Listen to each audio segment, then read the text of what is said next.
are recording. I'm going to flash back from last week and ask you very specifically, as a result of last week's presentation, how did you frame or reframe your project? Or did you? No. Yes.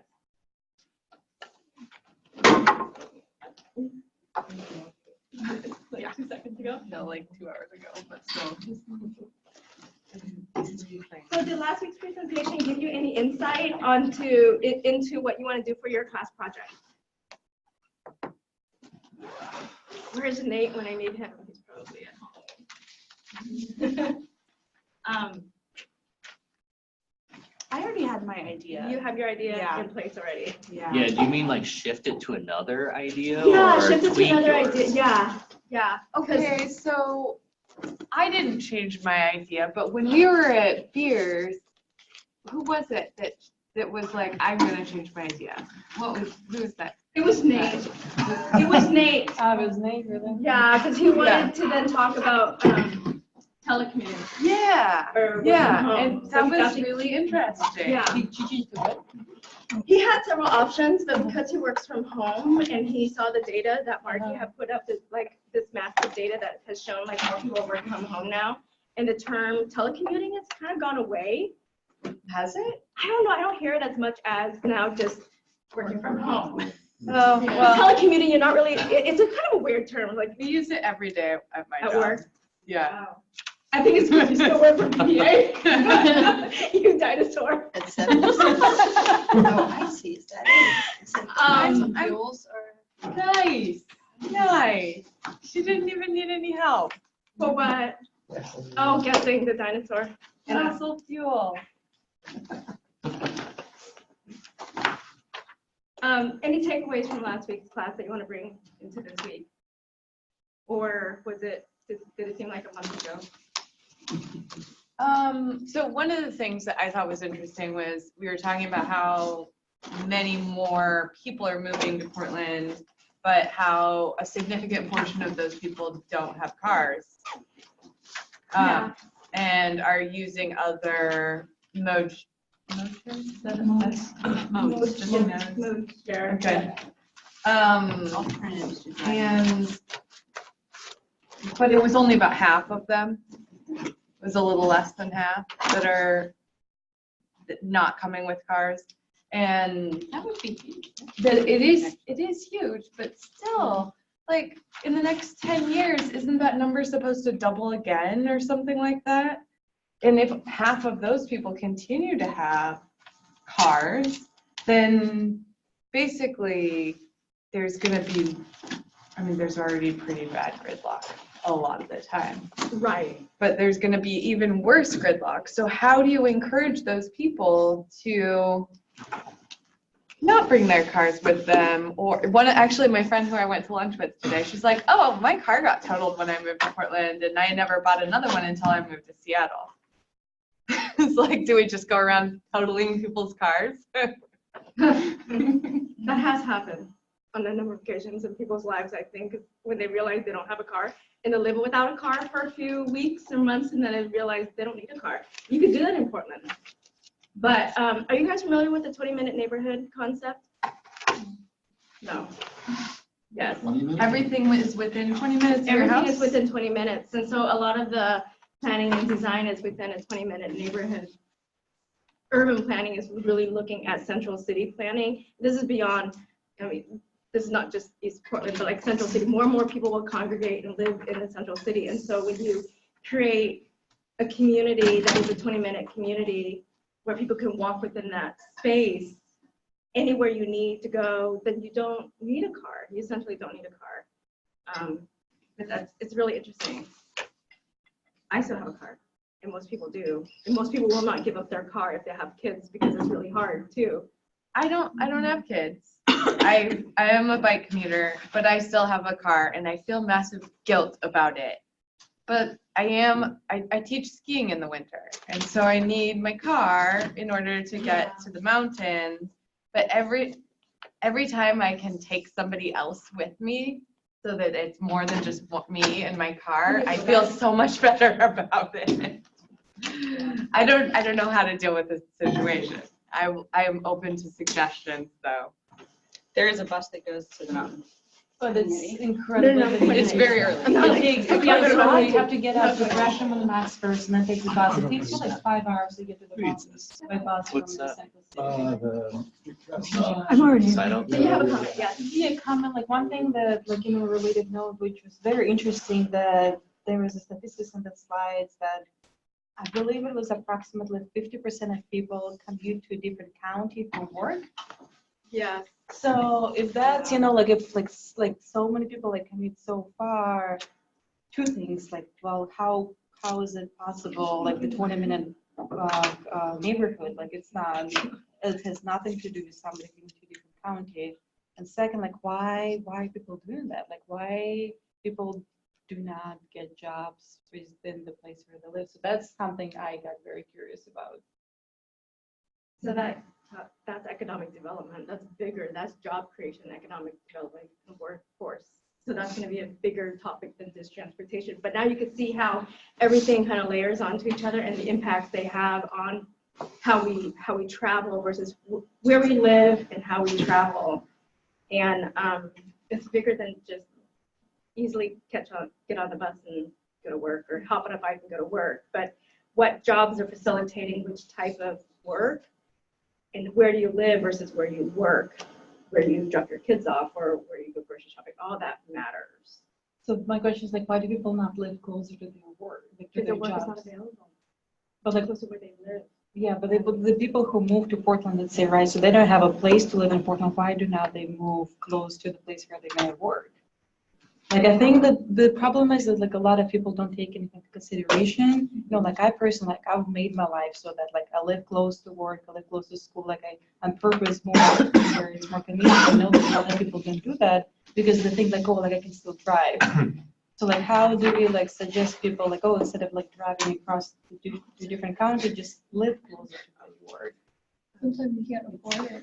That's true. And if you have a family and you need multiple bedrooms, that kind of a house is harder to find as closer you get to the central city for an affordable price. So I think that's kind of putting the onus on maybe people who are single and have the ability to be that flexible with choosing where they live, but not having that same expectation of people who are restricted by their family size and the needs of their family and how that might dictate their housing choice versus their work choice. And affordability is huge too. Yeah. We're seeing more of that spread out across the city. So it's not a utopia world. It would be great to live in a utopia world where you could live within where you work, so you don't have to travel. Everything happens within that neighborhood, but that's not the case. And our freeways are definitely being jammed up as a result of so much travel. But I guess that's essentially why we're here, right? You had a comment, Stephanie? I think it was kind of related. I mean, I'll try to go back to it. So whenever we were discussing last week working from home, I couldn't help it. I couldn't think of the industry. There are different types of work classifications that like the Bureau of Labor and Statistics has. So jobs are classified very differently. And I've never done this research myself, but I think that there are some industries that you can definitely work from home, and that gives you more flexibility of like with your commute or your lack of commute. So people that might be doing like IT work, like I have a friend who can work from home and he works for Intel, or he used to work for Nike or something. But like someone who does, you know, works at the Port of Portland, whether they're working like in one of the like yards, or if they're working like you can't work from home. I think my point is you can't work from home in all industries, and that impacts what you're like. So there's a job, there's probably correlations between the categories of jobs and how people travel. And also the people who are in those jobs, right? So it seems like trades are a lot of the jobs that you can't work from home. Have to be there. And Yeah. who are the people who go predominantly into trades? Are they wealthy people? Some wealthy people go into trades, yeah, but predominantly not. So that's an equity. That's an equity example. That's huge. Where you work, how you travel, and the industry makes a huge deal. I have a friend whose wife is a principal at the school, and during the snow days, she didn't have to go in to school because she could just work from home, whereas the cleaning crew and those who actually have to be at the school to clean up the school, who gets paid way much less, still have to travel in those really harsh conditions and get to school and work that 8 to 5, but can't just telecommute in because they physically have to be there. And they probably live further away.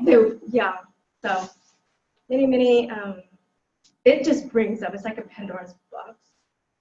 I just hope it's not ultimately a Pandora's clock, because I think that's coming. So I'm gonna get us rolling for tonight. Happy Halloween, everyone. Everybody else who's also listening and watching online, happy Halloween. I'm so grateful today that we have 2 speakers who know each other pretty well through the years, who've agreed to come here on Halloween night dressed up. I try to wear the red wig, but I'll just wear this red jacket. So as everybody else is trick-or-treating tonight, we're gonna celebrate advocating for our transportation system. And first off, we have Jillian Detweiler with the Street Trust to talk about her charge and what she's working on. I've met her once or twice at house parties for others, and this is the first time we've actually collaborated, so I'm really glad to have Jillian here. And secondly, we have Arlene Kimura, who's like the superstar of advocacy for East Portland. Those who wanted to hear about East Portland are out trick-or-treating, but I hope you tune in and listen. But this is a great night to celebrate advocacy and safe transportation routes while you're trick-or-treating. Yes? Yeah. Okay. I'm gonna bring your presentation up and we can get started. Okay.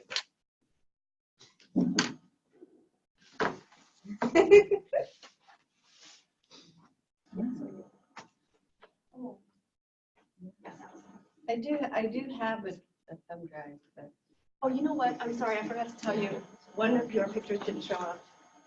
you want the drive? But none of the pictures were that important. I only, this is a very simple PowerPoint.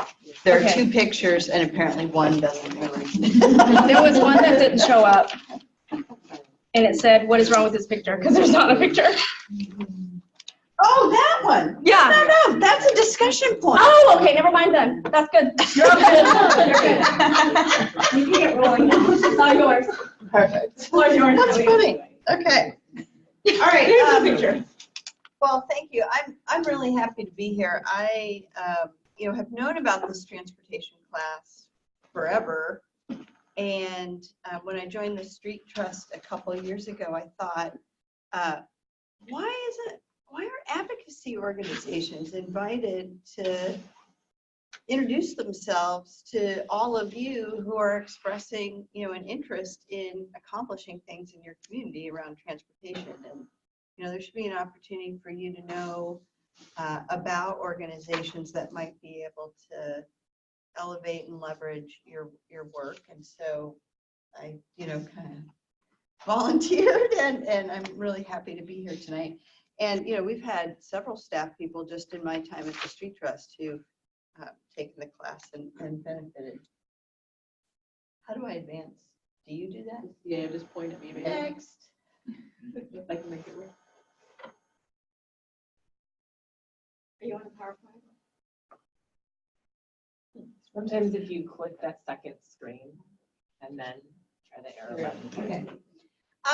I was going to tell you about myself quickly, just thinking that there would be a lot of young people in the room who are planning on a career related to transportation. I would just quickly tell you about my path.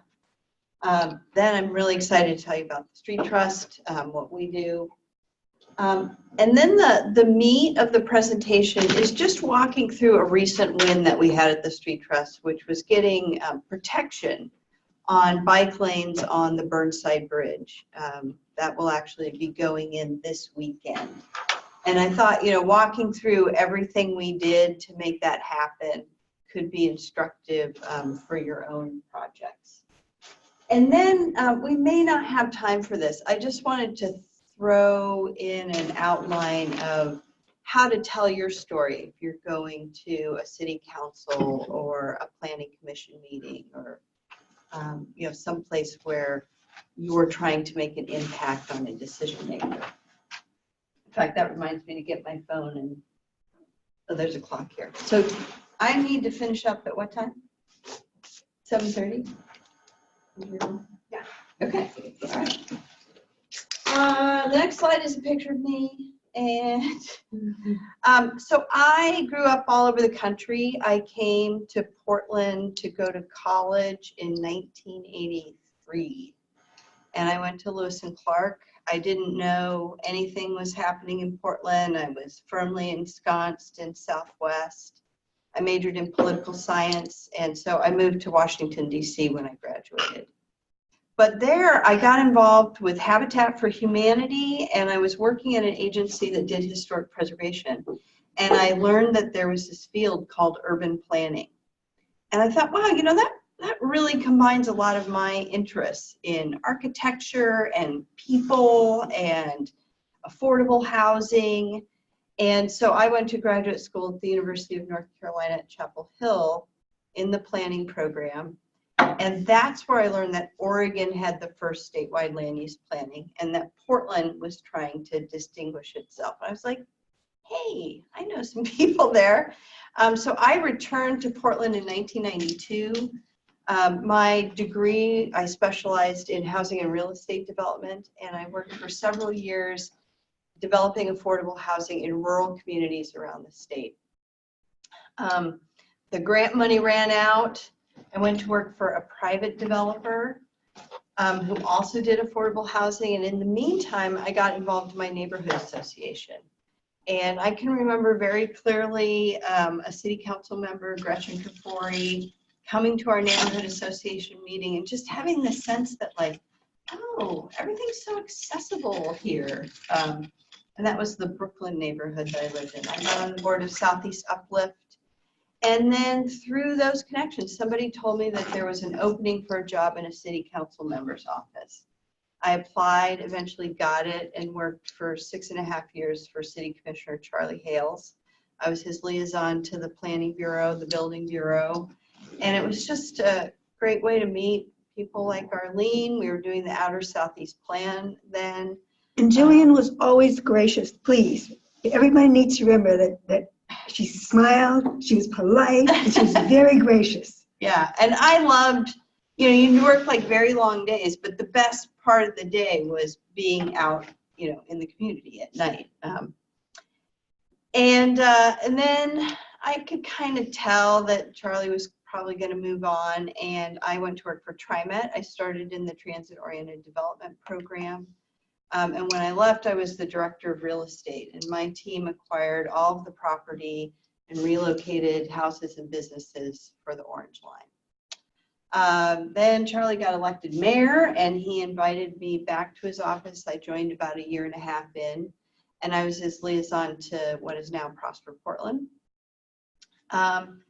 And then Prosper Portland asked me if I would come over there and fill in a job, which I did, but really was ready to go back and do some community work, lead an organization. I saw the opening at the Street Trust and just thought, you know, I've always been an advocate. I've always, you know, sort of tried to push the envelope in any position that I've been in, and it, you know, it was time for me to step up and try and lead. And so I was very excited when I got the job, and I've been there 2.5 years. You're gonna talk about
The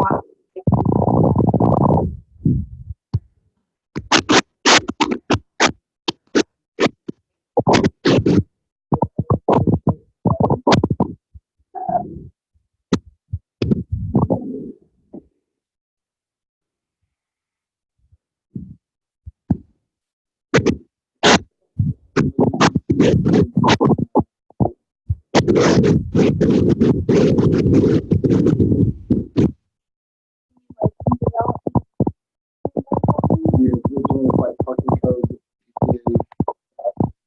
the city council,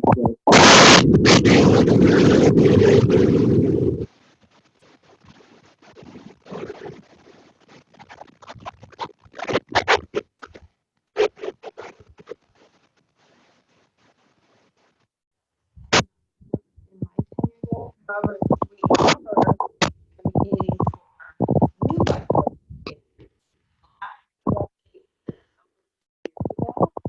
And the city council is considering new standards.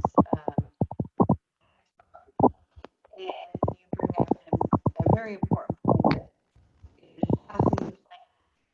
We really have to get able to make sure the plan. enforcement. So our final big education program is the Active Transportation Summit. This year in March 18th and 19th. Last year we had an amazing program that was kicked off by former U.S. Secretary of Transportation Anthony Fox, and then a lunchtime speech by a researcher from Rutgers named Charles Brown, and it was just a fantastic program. This year our theme is climate action, transportation justice. And we do try and offer scholarships for that. And it's really bringing together professionals. We have a lot of great support from the transportation firms around town. Bring those people together with advocates and public agency folks. And it's a year where people who be across the table from whether either in a contract relationship, advocacy, stereo relationship, are really coming together to learn from each other, what's working, what isn't, very unique. Our encouragement programs, our biggest one is the Bikeborn Challenge that happens every May. It's an employer-based team. This is going to get into me. Employer-based team program. People log their trips, and what is the gratifying moments about it when someone tells me the Bikeborn Challenge.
Content and life, and it's also trying to give some our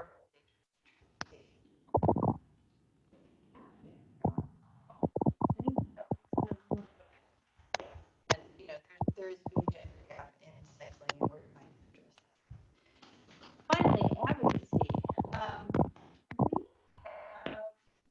Oh yeah, here we go. Did I miss anything? Oh, yeah, no, that's my fault. I should have told you. Yeah, next. Oh no, yeah, next. Yeah, we'll just get to advocacy. You good? next one, yeah, I covered that. Oh, walk and roll, we're the statewide hub for walk and roll to school day. So like we're mailing out pencils and stickers and trying to get schools to encourage, provide incentives for kids to walk and roll to school. Advocacy. So we have a lot going on. We have 3 big campaigns right now. Really, a lot of our capacity is going towards participating in the process to formulate a regional transportation measure. That work is led by our advocacy director, Richa Padel, and we are working in coalition. So the Getting There Together coalition started as about 6 or 7 groups. We're now 50 organizations strong. We've got good representation not only in Multnomah County but Washington County, and we're trying to get more representation from Clackamas County. And it's,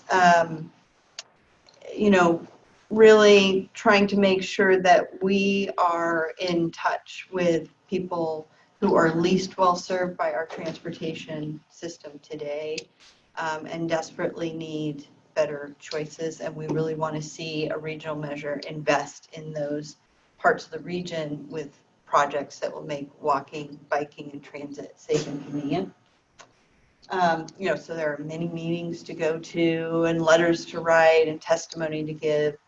And then eventually, if this goes to the ballot in November, we'll either be working to pass it or defeat it, depending on, where we come down on the measure.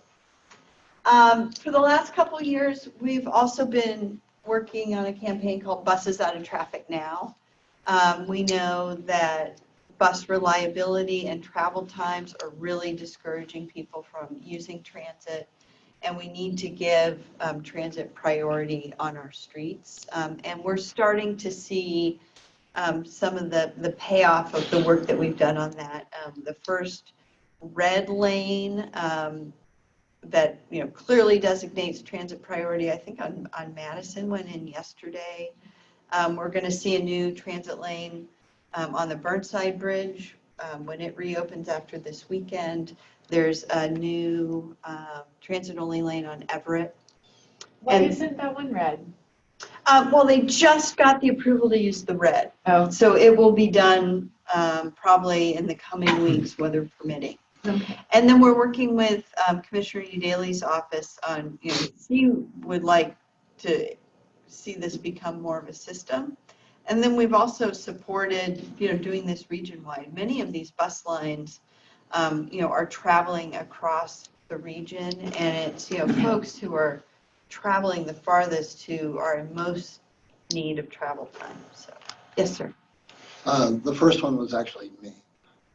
They did Maine. It was Maine. Between 1st and 2nd last night. Okay, thank Night you. before last, and they just did the streetcar intersection on MLK and Brisbane. Oh, great. It's kind of funny watching them. They put little forms over the tracks to make sure they don't paint the tracks.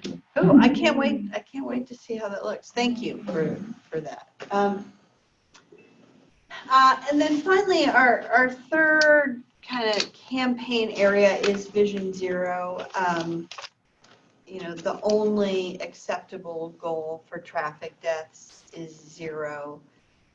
We support a chapter of Families for Safe Streets, so that it's the Oregon, Southwest Washington Families for Safe Streets.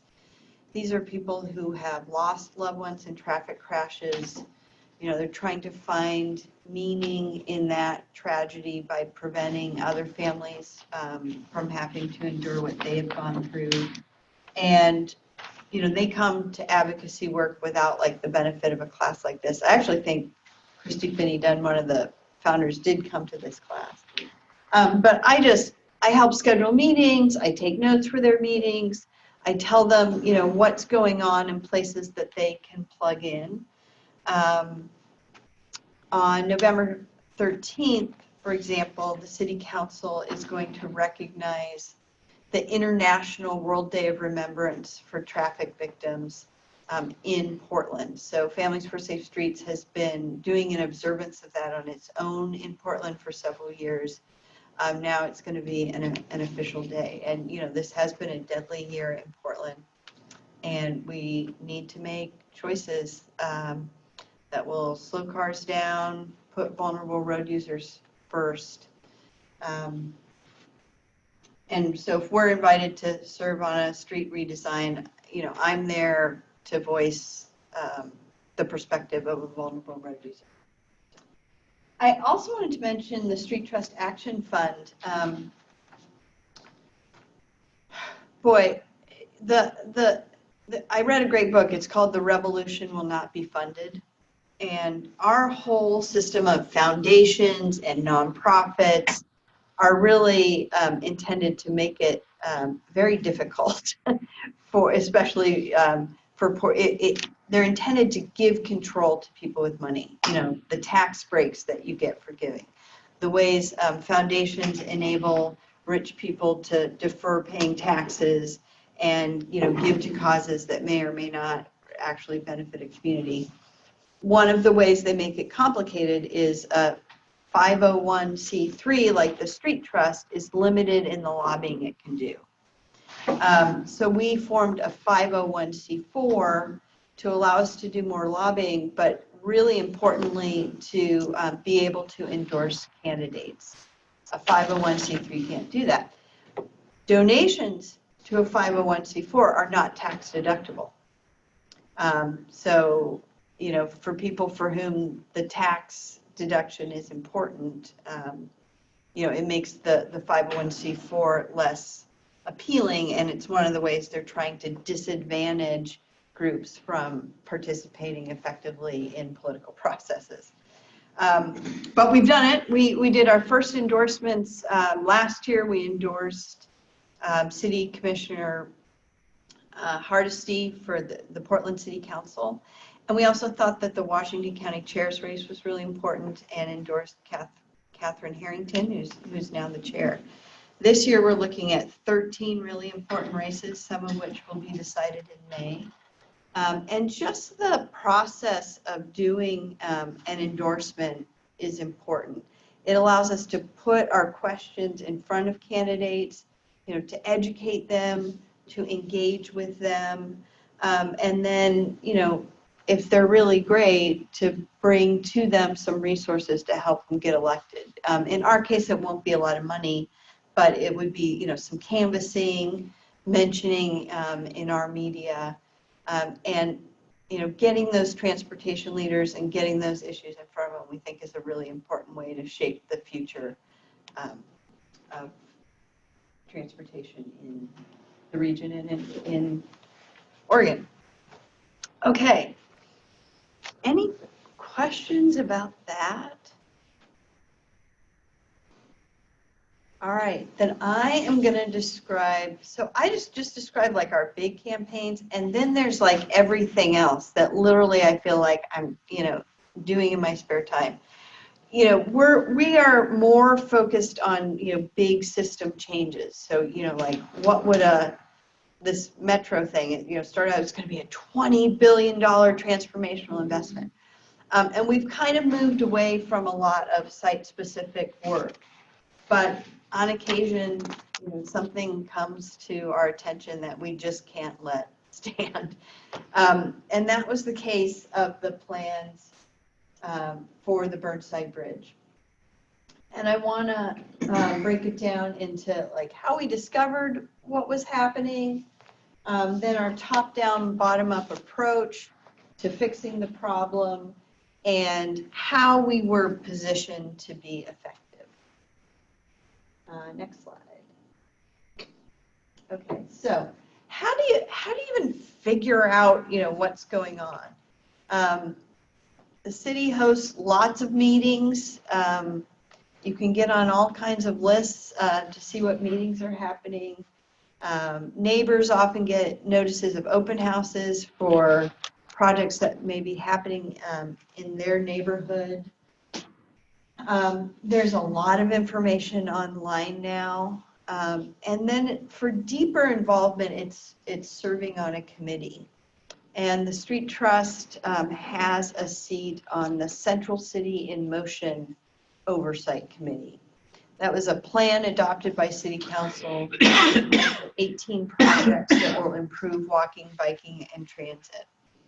And in the course of one of our committee meetings, we saw the plans for the Burnside Bridge, and there was no protection of bike lanes. And then we realized it would have bike lanes, and there would be a 2-foot buffer, but there was like no physical marker. And, you know, during the peak hour, cars are bumper to bumper on Burnside, and it's not, you know, that uncomfortable to ride next to cars that are creeping. But other times of the day, people hit the Burnside Bridge. They're like, there's no intersections, you know, hallelujah, hit the gas. And speeds get really high. And 3 years ago, 3 or 4 years ago, a car swerved onto the sidewalk and killed someone and seriously injured another person on the Burnside Bridge. You know, why aren't our engineers looking at these plans and saying, how can we make it safer? And so we discovered this deficiency, and I also saw, you know, in fellow committee members. So Bike Loud has representatives on that committee. Ryan Hashigan, who works with Better Block, you know, I could just see how this was really bothering people.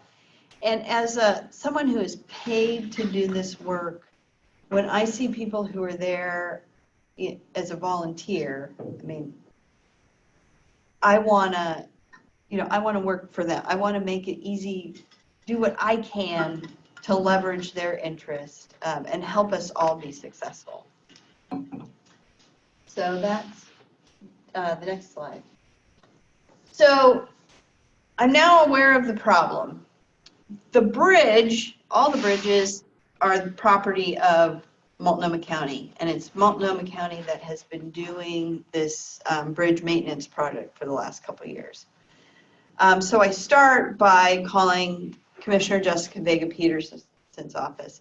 She's not directly responsible for transportation, but she is the county commissioner who has consistently identified transportation as a reason she ran for office. You know, safety in her district, East Portland, as a motivating factor. And so I thought that she would be helpful.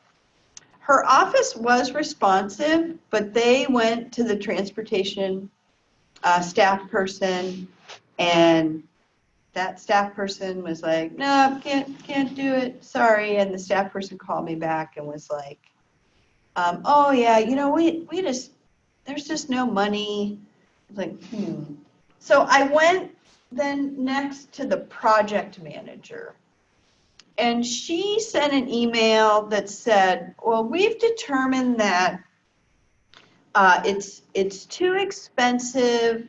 There could be structural issues for, you know, adding, you know, posts for the bike lanes on the bridge.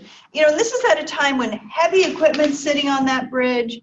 Jersey barriers are sitting on this bridge, and she's telling me that posts are going to be too heavy and that they have maintenance concerns. Like they're not, well, we're not going to be able to sweep the bridge. And I'm thinking the only thing you're going to be sweeping is dead bodies, you know, if you don't protect these bike lanes. I asked, well, what are the alternatives that you looked at, you know, that made you conclude that it was too expensive, structurally problematic, couldn't be maintained? Well, we didn't really look at any alternatives. You know, they had just decided, you know, it just wasn't a priority. And that made me mad. And so then I really, you know, dug in, like, I'm going after this. We need these protected bike lanes. There's also this going on. So, oh yes, sorry. How did you find the project manager's like email or like contact info? I think I got it either from the website or from Gabe Graff, who runs this, who, you know, kind of coordinates the Central City in Motion. And that's who I went back to. I could tell Gabe Graff, who works at the city, was somewhat sympathetic. And I learned that the county owns the bridge, but the city directs the striping. And the city was saying, well, we do the striping, but we can't make them put the posts on there. And then the project was funded by ODOT, and they were also saying, like, well, we can't do anything because, you know, the ODOT grant didn't anticipate this. It was just maddening. So I got a meeting with the county's director of transportation, and he included their public information officer. And, you know, like that's the kind of thing that, you know, someone who has a job to do this work, you know, I can make the calls from my desk at work. I can leave messages. They can communicate with me at work, you know, whereas a volunteer might not have that luxury to do this kind of thing during office hours. And, but when I got the meeting, I did invite other advocates, you know, so I tried to make it as easy for others to participate and kind of, you know, be engaged, you know, amplify, you know, my position. So it's good for me, good for them. And but the director of transportation and the public information officer, they were really just trying to convince me to wait until there's a new bridge. And they were trying to make it sound like, well, that'll be, you know, 6 years. You know, 6 years? And I don't believe it's going to be 6 years. It's going to be 10 years before, you know, it's a hugely, I just, like, oh, geez.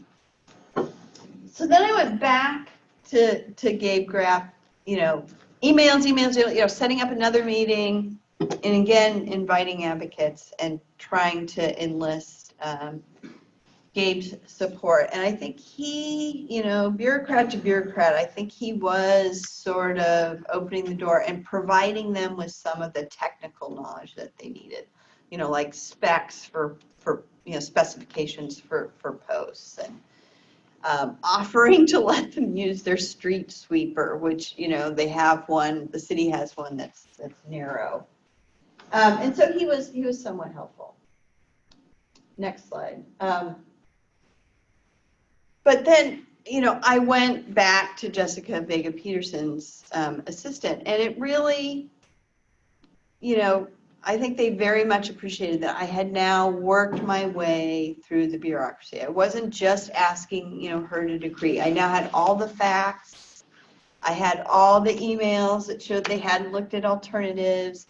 I had emails from Gabe Graff at the city, you know, showing that the post could work and that there was a solution for the maintenance, and I could share all that with her office. And then she called me. And she said, you know, I'm gonna see what I can do. And that felt really great. And then we had this other kind of opportunity. The Street Trust had invited Jessica Vega Peterson to be the MC for our annual awards event. And so what it turned out was she really wanted to announce that she had made this happen at our event. And so she made it happen. And we're looking forward to celebrating that soon. So, you know, like, yes. Why did you settle for plastic ones instead of jersey barriers? With cars going 45 miles an hour. Yeah. And buses, multiple routes. There could be a better design, for sure. That bridge doesn't actually need even, you know, 4 travel lanes for cars. You could remove one of the westbound auto lanes. You could, you could, yeah, reallocate all of that.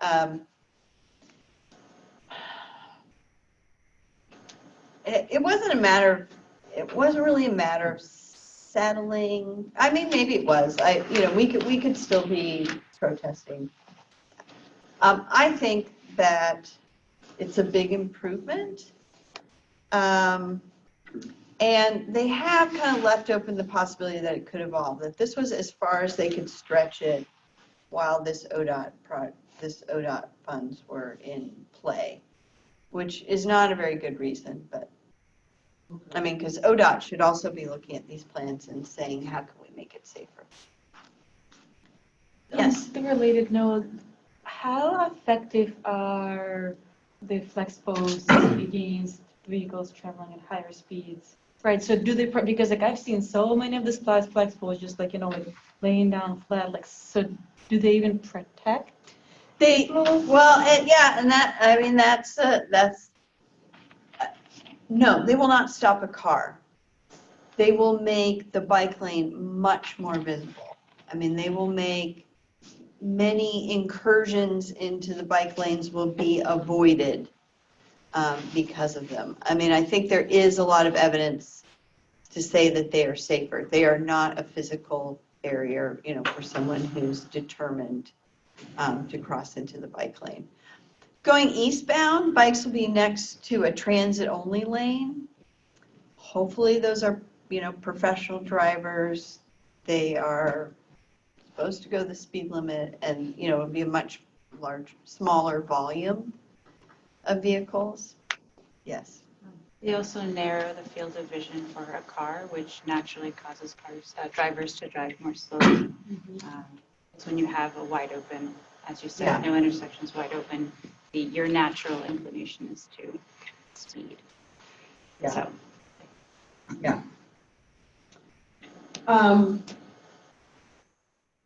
So how were we positioned to be effective? And it really was laying the groundwork. So Jessica Vega-Peterson was our MC last year at our annual awards event, the Alice Awards.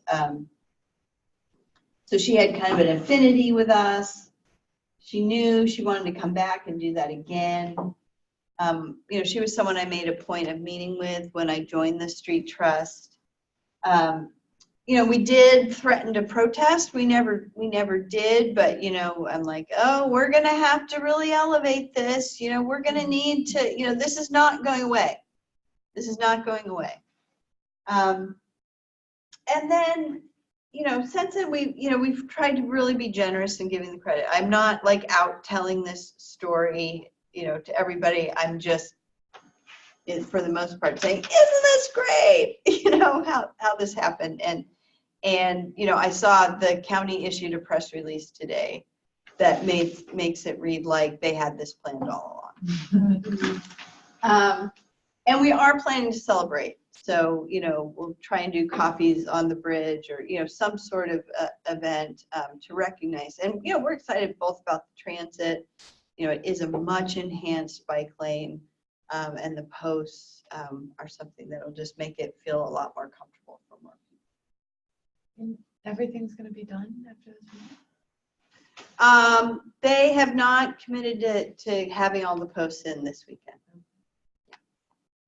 So Soon. So that's kind of my time. And yeah, there's nothing here because I thought if we have time and you can structure this how you want, I sort of alluded to some of the things that I think are wrong with this picture of who's excluded from doing this work.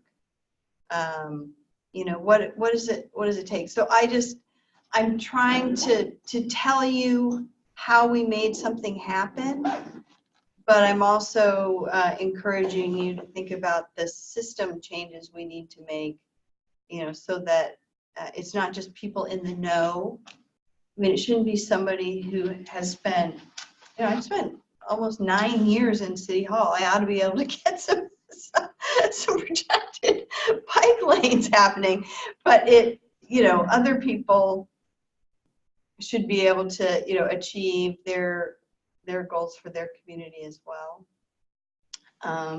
So you're asking the question, how can everyday people do this? Or how can backing of support? How can we don't even have to necessarily vocalize it, but like, how should the system change? And just imagine, I mean, at least we're a community-based organization, and the Street Trust is really, is trying to evolve to work in coalition. We put our work through an equity lens. We have a racially diverse staff now. I mean, we're just trying to do all this, get things so much more right than they have been in the past. So how do you change the system? I think that's the question. Yeah. That's a question that keeps getting used over and over again, is this, how do we change the system? How does everyday people change the system? Or how do those who are already in the industry, formerly of City Hall, Ms. Witch? Yeah. How does the system get changed systematically for everybody? And we're just doing incremental changes, but you're gonna hear later from Arlene that there's still so much work ahead. And you're gonna hear later from other speakers that there's gonna be so much work ahead. And how do you do it? And yes.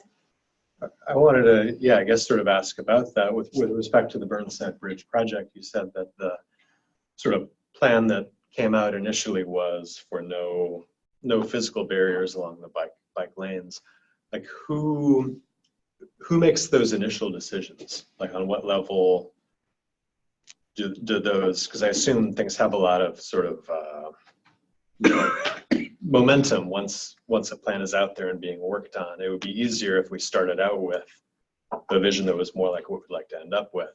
So how does that happen? Like I think in this case, this was considered a maintenance project, so they didn't feel obligated to like really improve things. And I would point to the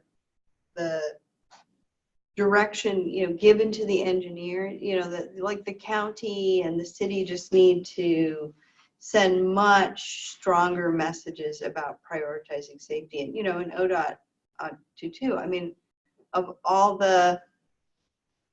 and I'm sure there were private, they probably contracted some of this work too. I mean, it's our goal for every engineer to be looking always for opportunities for it to be safer for people walking, biking, and trying to access transit. That this should never come across an engineer's desk without them thinking, how can we make that safer? You and then you. Yeah, I just got two quick questions. One of the first questions is, have y'all ever, has Street Trust ever partnered with Multnomah County Health Department? We served together on the Vision Zero task force, and they're having conversations about declaring sort of traffic fatalities a public health emergency of some sort. And there is a person, her name is Jay Douglas, who does bring that sort of public health epidemiological perspective to the table. Yes, we are working on a traffic crash report and a racial equity type things. My second question was, do Street Trust market active transportation, and particularly biking, in a diverse way? Yeah. Market-wise, to really promote diversity and bicycling. Yeah. There's a lot of room for improvement, but like one of the places it starts is our bike safety education moved from being at schools where there was a champion at that school, a teacher or a parent, tended to be more affluent schools, to focusing all of our programming in Title I schools, so that we were getting to schools with concentrations of low-income households, and often concentrations of people of color. Having a diverse staff is enabling us to partner with organizations. So there's a People of Color Outdoors group that did a bike ride as part of Bike More Challenge. We had an access to cycling program that was doing summer programming with mostly Latinx kids. We didn't have enough funding to get the depth that we wanted with that. So and I would also say that having a racially diverse staff has really been helpful in informing our advocacy work. Just the barriers that people of color face being in public space, and the feeling that they're just more comfortable in a car. Like we can't ignore that. So part of it is bicycle skills, part of it is access to bicycles, part of it is safe bike facilities in their neighborhoods, and as people have been displaced and they're out where there are fewer of those. And part of it is just trying to meet people where they are. We're also, for the Bike More Challenge this year, we do have support from Metro. We're working with Lara Media, which is a Latinx marketing organization that's helping us look both at our messaging and our actual programming, and identifying businesses, because it's an employer-based program, that might have higher concentrations of people of color. Encouraging them. It was interesting. Our top writers, our top male writers, one was Latinx, and one was a recent immigrant. And so how do you kind of take that success and celebrate it and have more people feel like, this is for them, not for just for white people. And I'm always open to how we can be more culturally appropriate. I think sometimes there's a need for people of communities of colors who don't have access to a car. They bike because it's a necessity. Right. And in their country, that's how they travel, so it's easy to travel. So that's a different type of success versus the success of a well-to-do white community that bikes. You bike because you want to bike, not because you have to bike. And where there's other part of the communities where you bike because you have to bike. Mm-hmm. So those are two different ways in how people travel, and because they travel. And there's somebody I know who lives way far east Portland who bikes from Gresham into 82nd with no protection. And she bikes because she has to bike. So it's just, it's a harsh reality between the two, and that's where you see where Central City breaks and where East Portland breaks, and how things kind of, it's like two different demographics, really. We should probably break for a break. Is that okay? Do you guys have any more questions? Oh, nice to meet you. No, I just want to make sure. Yes, Paulina? I have a comment. But I should read. I guess just like, I'll try to be quick. So I just want to come back to the point, like who's responsible for all of that. So I'm studying civil engineering, and this summer I had an internship as a transportation engineering company. And so there was one project where we were asked to review some of the plans of new, like, I don't know, like it was the long corridor redesign. And so there were like 80% plans. So like 80% of the design was done. And we came in and we're like, but like, how do people walk and bike here? Because there was like businesses on either side, but there was like zero striping for crosswalks. There was like no sidewalks, nothing. And so we had like a long like workshop. It was happening in North Carolina. And so the tell the engineers like, well, this is not safe, blah, blah, blah, and explain them why. And then they go, but we provided a multi-use path for the people. We did this, like, you look at this, like, there's like an 8-foot path on the plans, and you have them like, well, but how the people are supposed to cross? Because there's like, like 2,000 feet stretch of a roadway, there is no way to cross. There is, and the car, there's like speed limit is like 50 miles an hour. And so people who work, like a lot of the engineers, like they are not, like they're not young people, so they're like older people, so they don't think about those things. And I think that, there is a lot of advocacy to be done on this on the public side, but I think there also has to be a lot of advocacy on the engineering schools, because all of those civil engineers who go out there and design all of this, they have zero, unless the code tells them to put a protected bike lane, they're not going to. And not a lot of people are going to step out of their way. So I feel like the education system has to be changed quite a bit, and like bring out the problems of, like equity and, like the safety and all of that. So PSU is doing a little bit of an effort in this direction, but not enough. So it's the engineer's fault, like to a big extent as well. So I want to like kind of reflect a few points very quickly that you're saying, which is that we need deeper perspective or more diversity in a lot of jobs that are either at the city or now, like as you observed, also in the private sector. And part of that is like, as people who are interested in these things, like recruiting, like talking to people who don't even know that like urban planning is a field, or like that you can impact your physical environment in these number of ways. Because like kids, I had no idea what urban planning was till I was like 25 or something.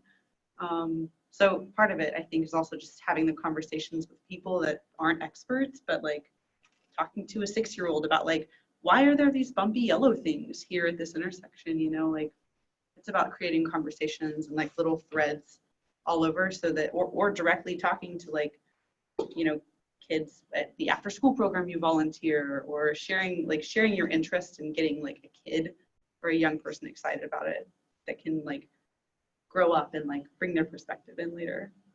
But I also like used to work with kids before I do whatever I do now. So like, I'm like, the youth are the way. They will help us get there. So really it is education. It starts with education all around. But I do have to speak for an engineer, because I am an engineer myself. And it took me a while, because you may not know this, I worked in corporate for 20 years before I went off my own. And when I was working in corporate, I was able to work on any projects across the nation, and it didn't impact me at all because I'm not there, and across the state. But then when I went off my own 6 years ago, I was like, I really was trying to be very intentional with who I designed for. And so that's why I stepped away and then actually engaged in communities, worked with the J District, worked with Division Midway, worked with East Portland Action Plan. And that gave me like this epiphany as to, wow, this is amazing. This is what I'm designing for. But it took a while, because it's like, I really got out of my comfort zone and just designing anything for anybody until you realize the impact of who you're designing for. And then you go back to your profession, you're like, engineering was really easier than the community engagement, but bringing it together and bringing like you together and everybody else together to come holistically and look at how do we system change and how do we ultimately make this into policy. I think it really is education and then ultimately policy. But let's break. I promise a break so we can chat more. So let's come back in like 10 minutes. 10 minutes? Yeah, 8 o'clock. Somebody dance and entertain the people who are watching from home. We should do a Halloween costume runway thing, yes? Oh, I can start this. Okay. Wow, jump right into it. You're gonna go right into it. Yeah. Where am I looking? That one is the one that there. Wait, no, which one is? In the corner. Oh, above? Oh, yes. Above the computer. Yeah. In that corner. And it was sort of like time to. There you go. They were wrapping up this project. Got one costume. Oh, you're right. I tried. And they, oh, well, we can come back,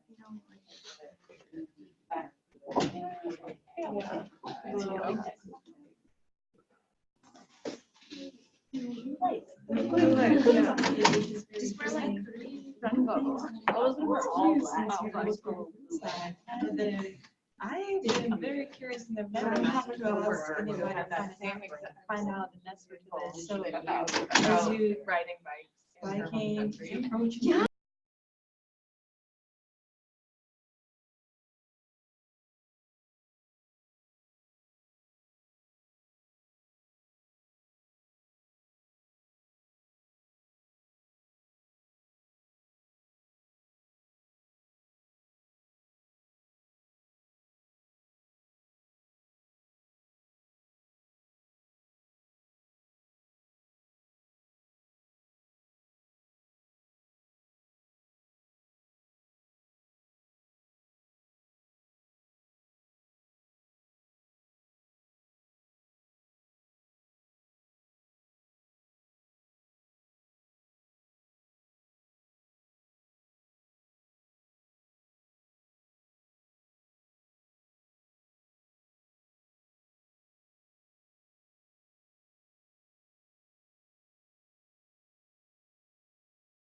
resume class.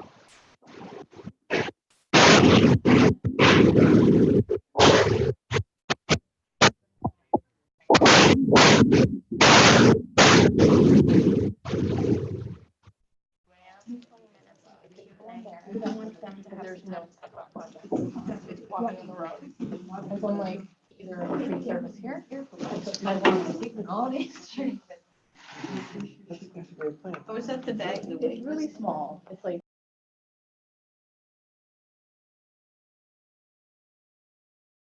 Okay, I'm gonna have Arlene up next to talk about advocacy work with East Portland Action Plan.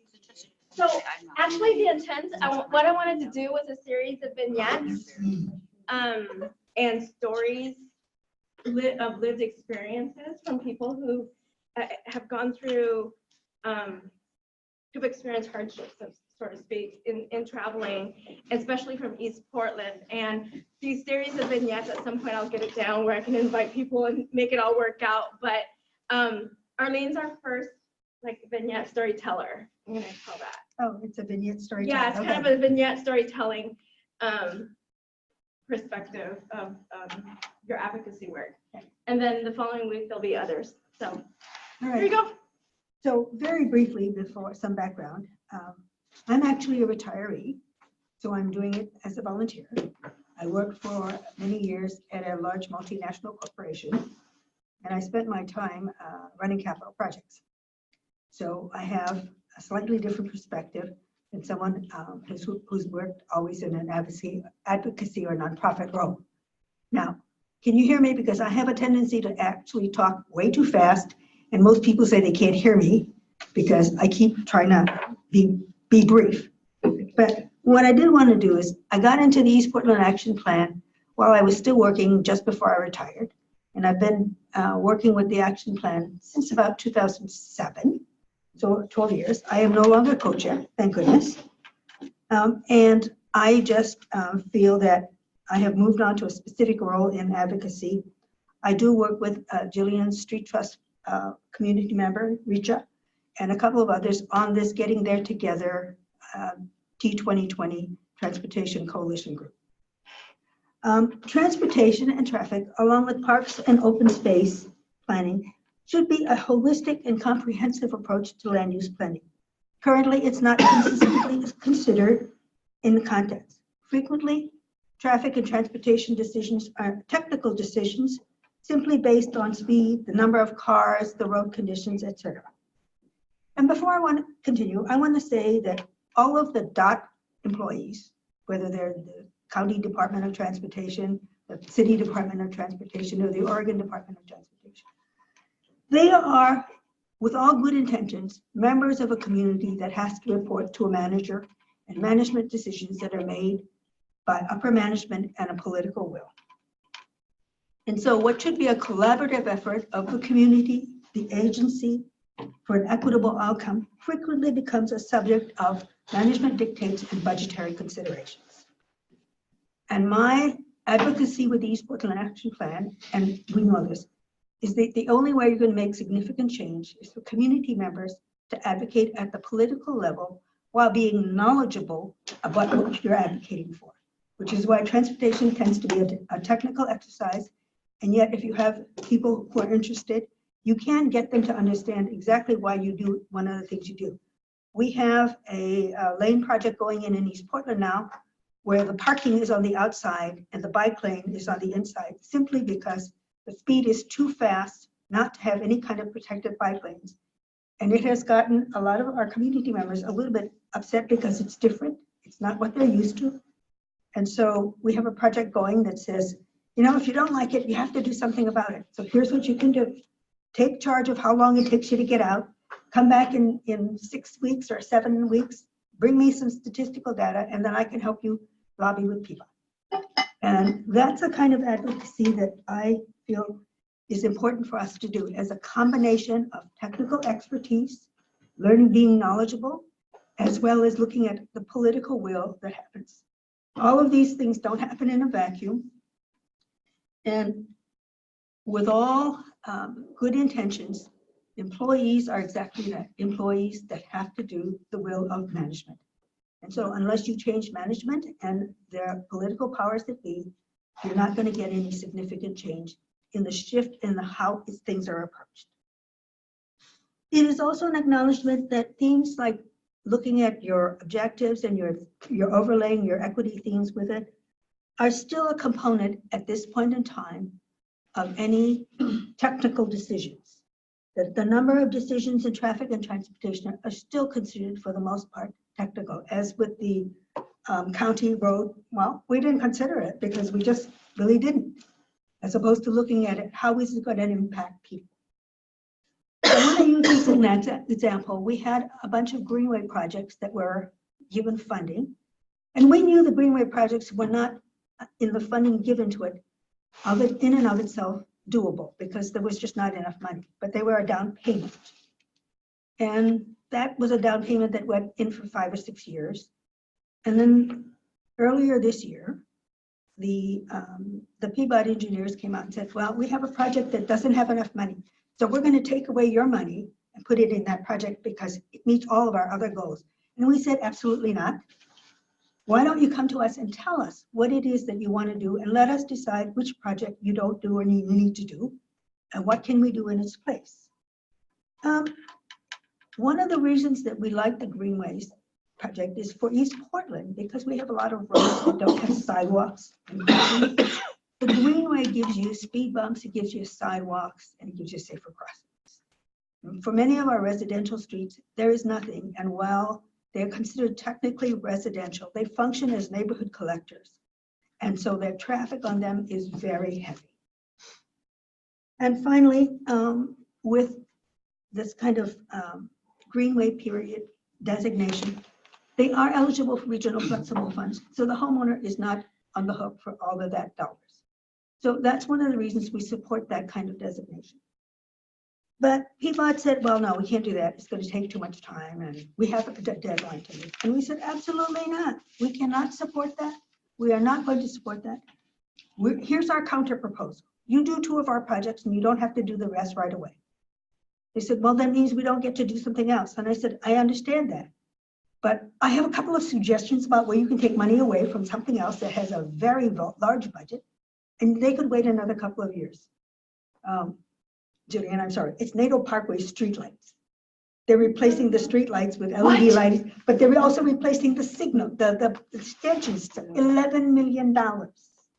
So can it wait for a couple of years? Well, no. The political will is that they want to get that done. So when we looked at that proposal, we asked, could we just have a couple of projects done and completed so that you get sidewalks and crossings on both sides of a couple of busy collector streets that have schools, that have churches on them? And I don't know what the outcome is, but one of the things that I see here is that it pits one part of East Portland against another, so that you're in fact saying, well, you're a poor community and you're a poor community and you're people of color, so you guys have to decide which one of you gets something. That is not exactly what I consider equitable. Our people as a whole tend to be not very trustful of government. And when you overlay that with an immigrant and refugee population, the mistrust is significant. Nobody tells them what's going to happen. They all want their children to be able to cross the street and get to school in a safe manner. Now they have to. We have school buses that go down one side and another set of school buses that goes up the other side so that the children don't actually have to cross the street. That is a huge waste of money. But that's kind of the way it is. So changing this mindset requires time and action to bring positive results. And we need to begin with the community. And that is my involvement in the action plan, is to get community to learn how to advocate, to make decisions based on facts, as well as some knowledge of how planning processes begin. And that's kind of the end of my story. Any questions? Oh, and this was actually Jillian. She kindly loaned it to me. So that is the eye shade with the spikes. I actually thought it was the Statue of Liberty. Oh, I think it is, if you wore this way. If you wore it that way. Okay, there you go. But I just am not a crown person. Yes, sir. Real basic question. Yes. Is East Portland start, We generally kind of start at about 82nd. considered 82nd on? Yeah. Okay. That's where the infrastructure is probably starting to deteriorate and be the least effective. Yes? On the, with the, what is the East Portland in Motion Strategy 2, or Yes, yeah, we're working on EPIM too, yes. have y'all been in communication with Multnomah County Health Department? Yeah, no? We have talked to the health department. Last few years, the health department has undergone some changes. And they have said that we're not able to provide as much support on something like that. And I said, well, the whole real issue though is these are health issues that concern all of our people. So now that we have Cecilia and Jessica, we're working on trying to get a more interactive approach with the Multnomah County Health. Anything else? And is there certain areas within East Portland that you all are focusing on, and or is there certain community members that attend the meetings more often in certain areas, like more people in the Gateway area is more involved in East Portland Action Plan, or like Park Rose or maybe the Douglas area? Like, What I would say is wherever you have what I consider the very large streets, Division, Sandy, Powell, you are going to get more participation because the people see that if things are not fixed, we will have continued to have a really bad Vision Zero number.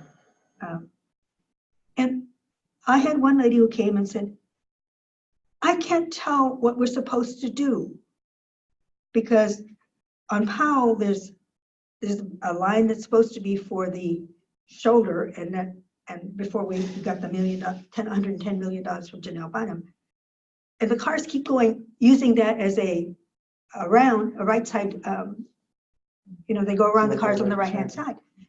And she said, I thought they were supposed to be where we're safe. They don't have any signs, and I don't understand what's happening. And she was not an native English speaker.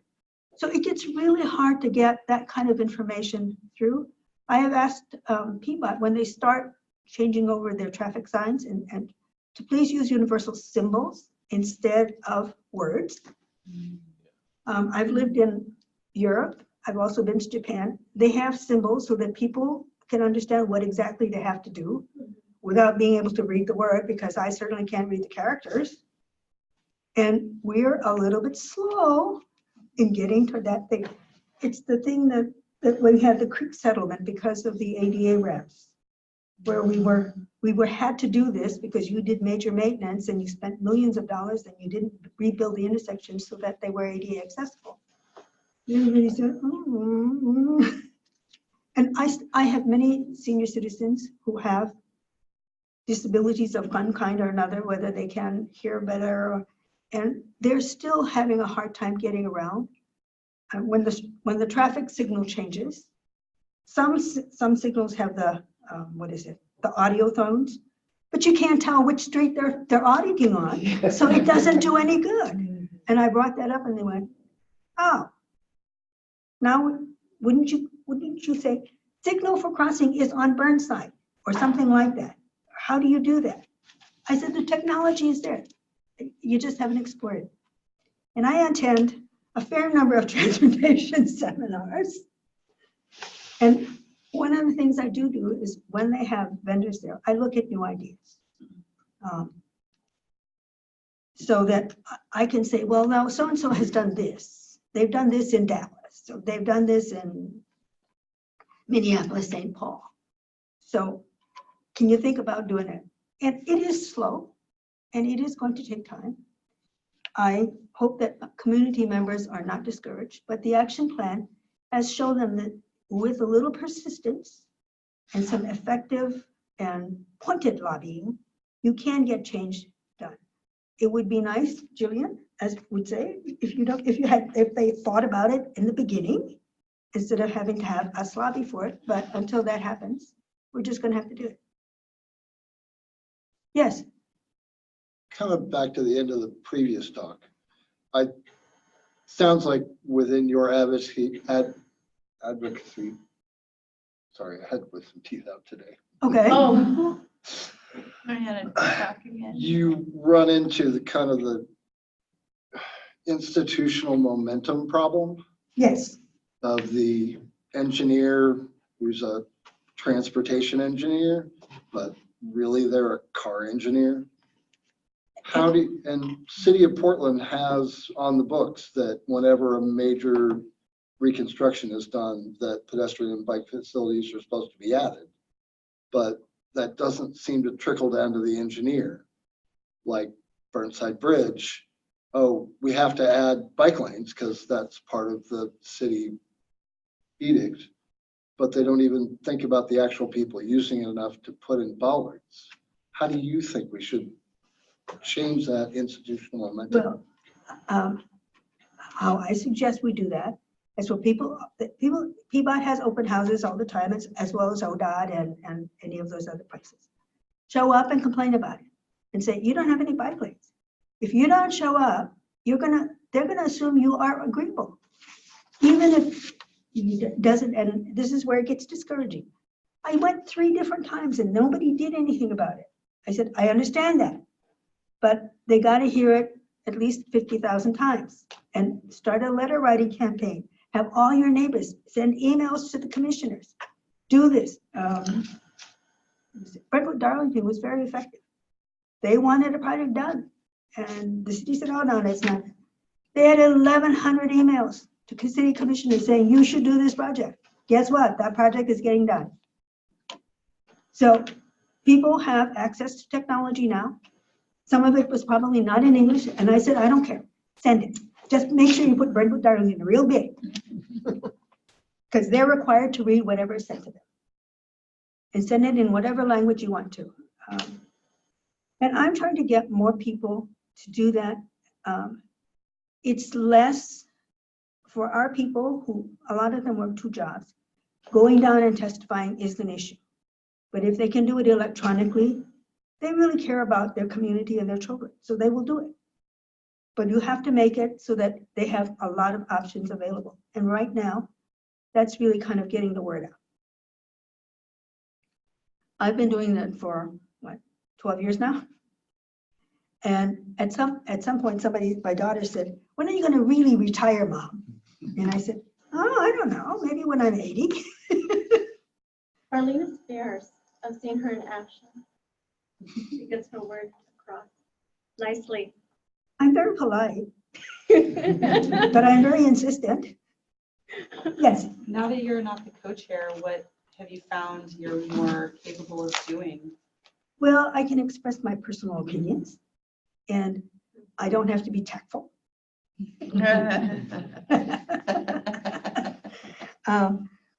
As part of GTT, I have to be tactful, so I let someone else speak. But if you ask me, I'm going to tell you, this was just a terrible job.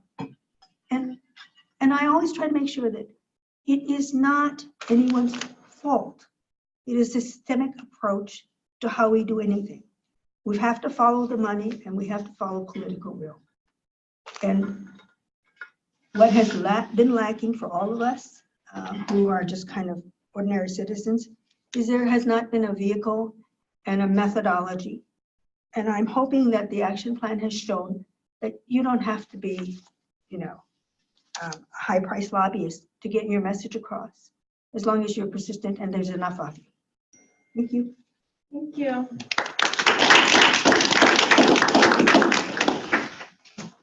Thank you, Jillian. Do you have any more questions for Arlene, Ann, or Jillian? Together? They tag team pretty well, actually. I've known her for about 25 years now, Jillian, right? Yeah, I mean, when you say 12 years, I mean, you were a neighborhood association activist in like 90, early 92. Yeah. And that's what I think, Yeah. I met you. Yeah. That's more than 12 years. You're welcome to stay. Arlene, I'm going to take you home. Yeah, So okay. you don't have to catch the bus home so late. But you're welcome to stay if you want. I know you have a Halloween thing to go to, maybe.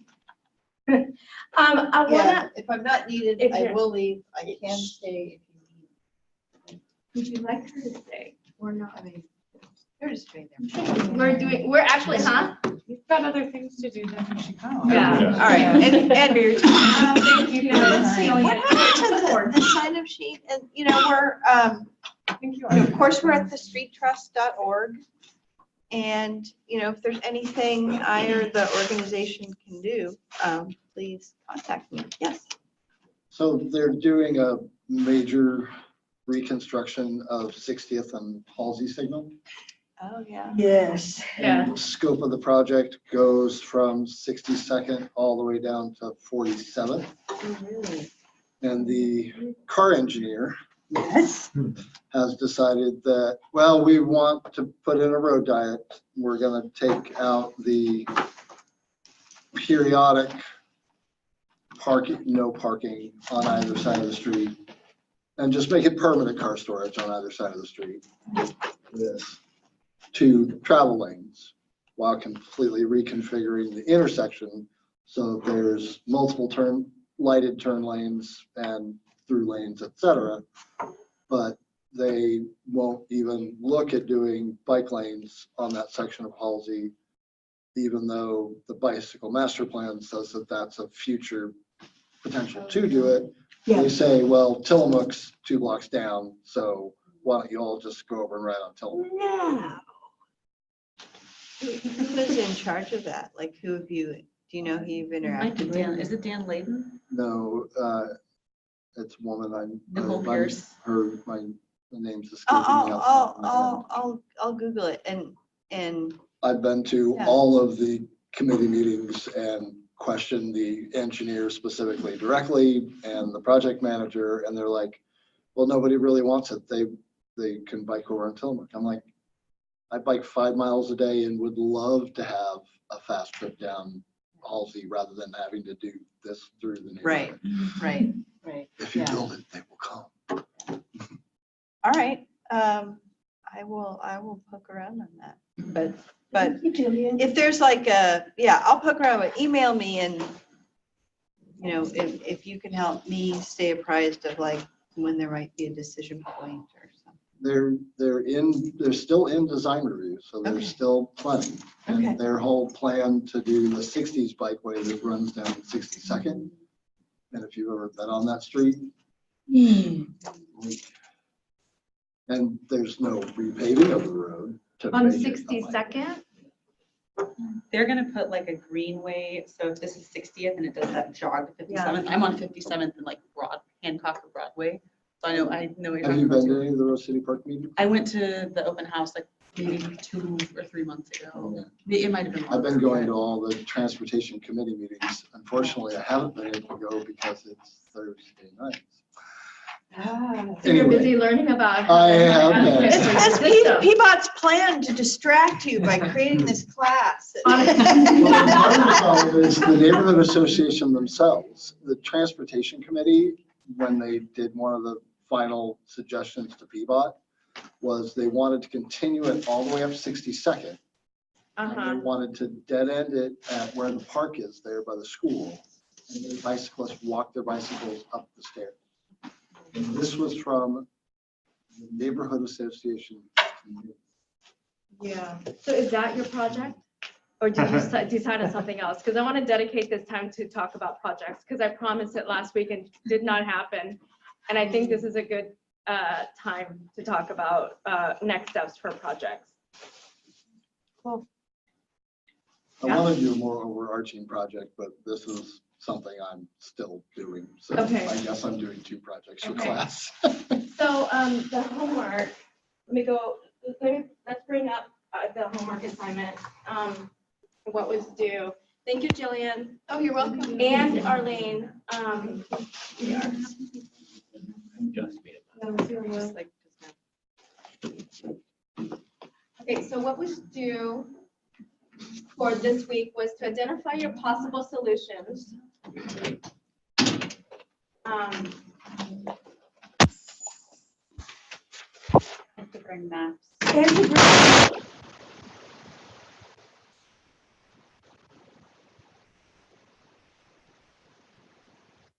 problem because you've already identified what the problem was last week. And I know that you guys were amazingly like exploring so many different ideas. It was really cool. I think when I was taking this, I only had one, but it was cool to read all your ideas. Prepare a map or physical representation of your project. So,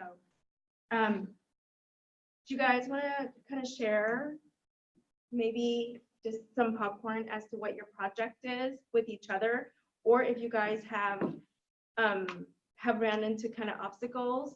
I want to use this space as an opportunity to talk about it openly. Yes. A logistic question. This weekly assignments, do we have to email you by a certain time? Do we just bring them into class? How does Yeah, I know. I didn't really. I think an email will be fine. I didn't want to. It could be. I didn't want to set a really hard deadline because I know we all have lives. But what we did was essentially create a folder within the Google Drive with your name on it. And how about you email it to me? Or submit it up there, and then you'll be able to see each other's process. And do it before class. Just send it for class? Yeah, just send it before class. So do you want an email or no? You could email it to me But if you want. Optional. Yeah, I'll just do it optional, but then I think I'll do this in an email out to everybody that there's a Google Drive with your name on it under projects so that you can share your findings each week. And then in that case, you can open the dialogue. And I know a Slack channel has started for this class. I don't know if anybody's participated. Yeah. Did you not know there's a Slack channel? Oh, okay. Yeah. This is the second time for Slack. I think it's pretty cool. I have not it's created for this class for everybody to communicate with each other also. And if I've not told you, there's a Facebook page for this particular class. Oh. What? Come up. Okay, you're up. Are you up? Are you up? Okay. I'm here to share memes. Huh? I'm here to share transit memes. Okay, so there's a Facebook page that has been created for this class at least 5 or 6 years running that was created by the previous. Or is it a group? Tweet. Hi. Tim, are you crashing as usual? Oh, God. We're just talking about Facebook.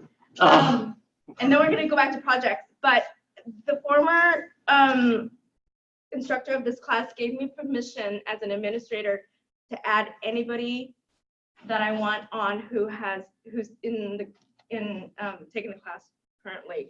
In that Facebook page, you'll see alumni that have been taking this class for the last, decade or so. So it's called Portland Traffic and Transportation. If you're interested, I can add you. But I think I would have to add you, and we might have to be friends on Facebook. Or is there a link that we can request to join the group and then a member can approve it? It doesn't come up when you search. Oh, Doesn't? secret. I think it's closed. It's a very closed group. It's Yeah, a very it doesn't- closed group. Exclusive. So yes, if you have woken up and you're really interested in this, let me know and I can add you on. It's been very popular. I know there hasn't been very many postings on it. I just know that I'm also an administrator, so I can add you on. You can communicate with everybody else who's taken this class in the past and currently. But the Slack channel is just for this class in itself. So we have about 10 minutes. You guys want to talk about projects? Yes. Anybody? Yes. An overarching kind of, and maybe this is a solution there can be a solution maybe for next year, but something I'm struggling with, and I think I've shared this with you already, is I live in the Boise neighborhood. Yeah. And my neighborhood has received a lot of funding or transportation infrastructure and attention, and I was struggling with choosing a challenge that is my lived experience, my perception, my experience of how I move through the neighborhood, and isn't necessarily representative of what the community might think is a challenge, and also is not necessarily addressing kind of the inequitable distribution of funds historically across Portland.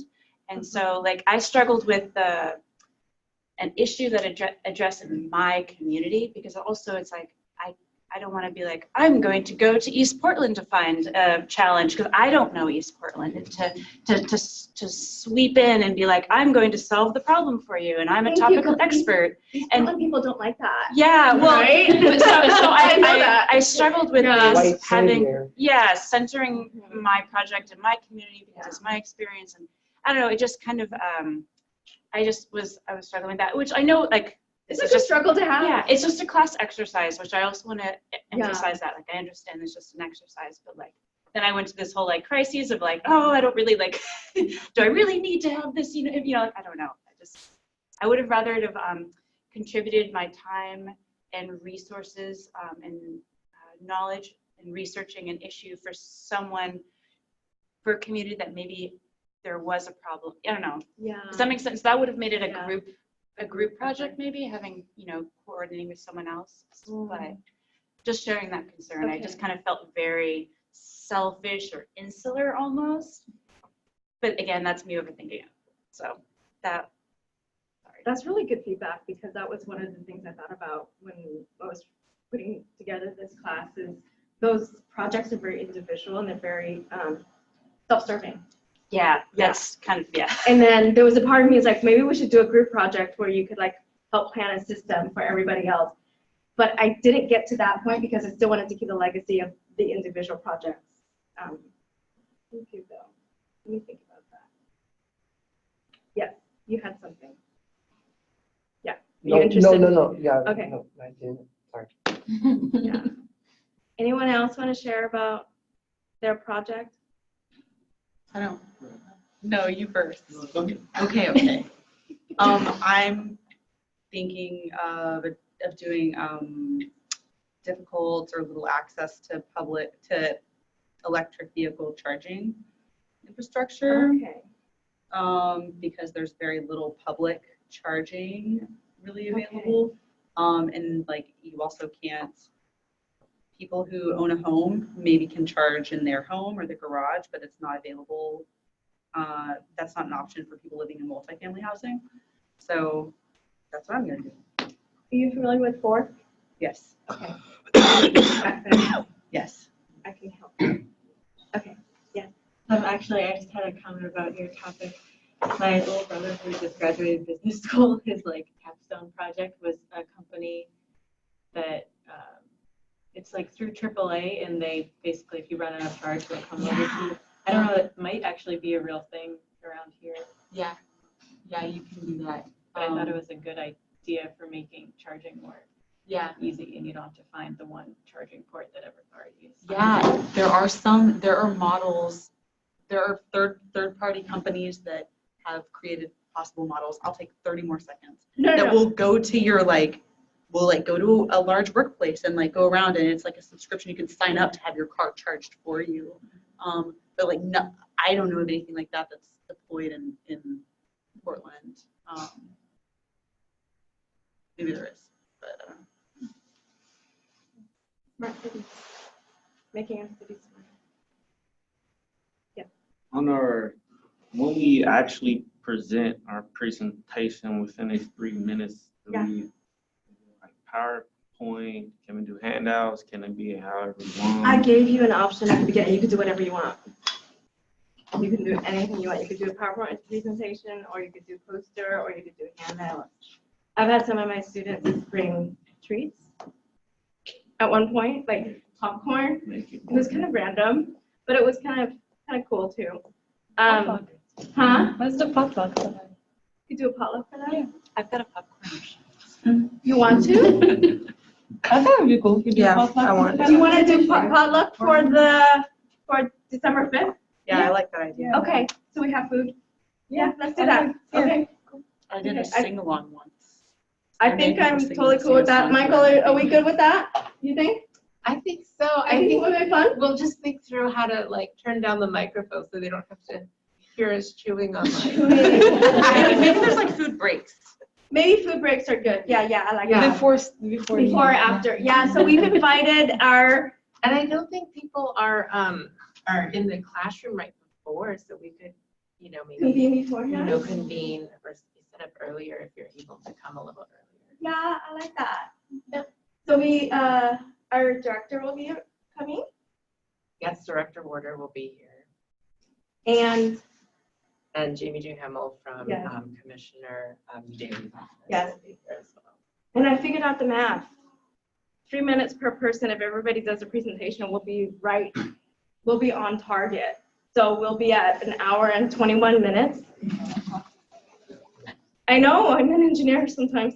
And then we can have it's good work. Our commissioner, our representative commissioner can speak for 5 to 10 minutes, and then a director, Warner, can also speak, and it gives me maybe 8 to 9 minutes to do an intro. So yeah, why don't we do that? I think it'll be fun. Yeah. The other thing I wanted to ask you, I haven't shot an email out to you or Sarah yet, is usually for a final presentation, I invite our guest speakers to come back. And because we have a big enough room, would you guys be open? Would we be okay? Because I could do an email out to all of our guest speakers who's come. And I think they may or may not be interested or available, but I think it'll be a nice kind of a close of this class invitation to, these are the projects that have come out of this class, and we'd love to have you come. Yeah. Yes? Great. Sounds good. Okay. Got the okay from the students and you? Okay, good. Nobody said no. Huh? Nobody said no. Nobody said no. So in terms of potluck and food, I guess we could do a sign-in sheet for that. You want to take care of that for us? Okay. Labels, just in case. Labels. Oh, yeah, allergy. Gluten-free or Gluten-free or allergies, yeah. vegan or. Popcorn sounds like such a great idea. Look what had happened as a result of popcorn. Sorry. No, this is awesome. You did have another question. Yeah, it just popped up and it won't be long. Yeah.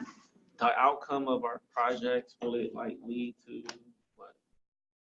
Do you think while all these people with power may be present, is this going to possibly lead to options, anything, or Yeah, I think it really is. influence within 20 years ahead of what may happen? I think this might get back to Arlene's presentation of willpower. There has been projects that have come out of this class over the course of the almost 3 decades that did come through.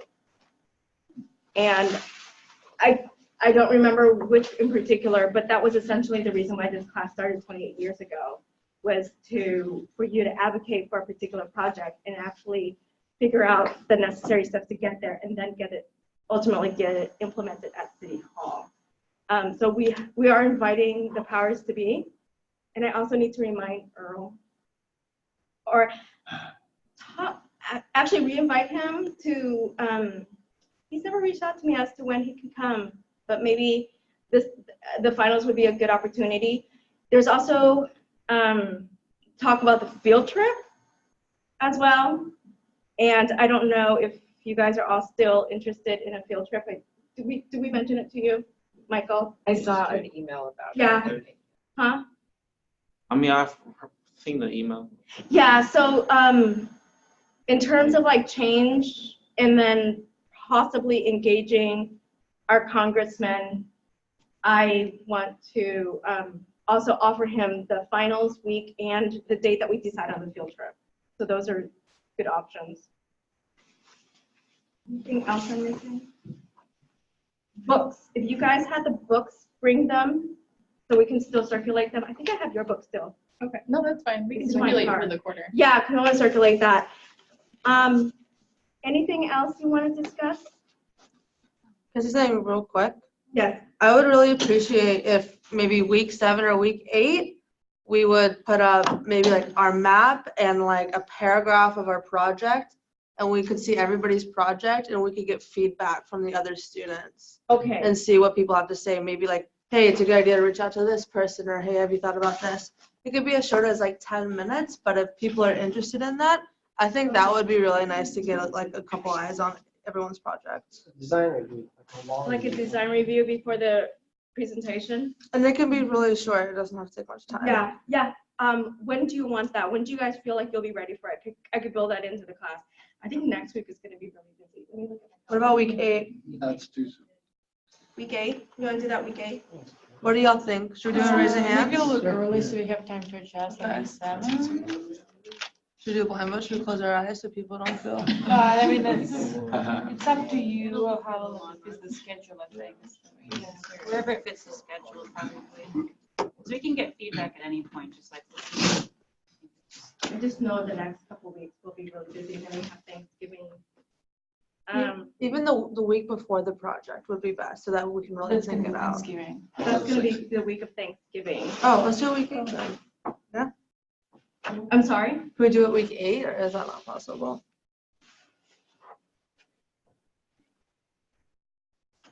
Yeah, we could do it week 8. I just know that the next 2 weeks are gonna be really full. If it's not possible, we don't have to do it. Yeah, I think it's gonna be possible. I think we're just gonna run over if you guys are okay with it running over. If you guys are okay with running over, we could do it. Yeah.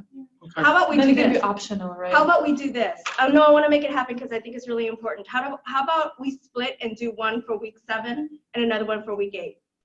And like half Half a class, people. yeah. And so we, What if we had some, the stuff up before the class? If people come early, they can look. that's right. Do you want to do that then? Because this room is open. We just have to use painter's tape. Yeah, you can understand.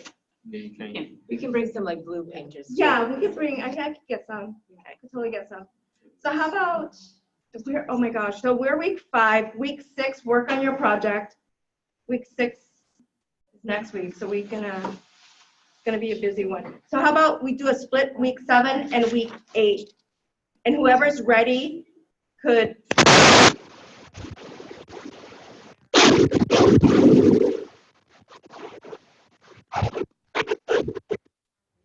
About Lunch and Learn Yeah. is tomorrow, and it's hosted here at PSU, actually in this room.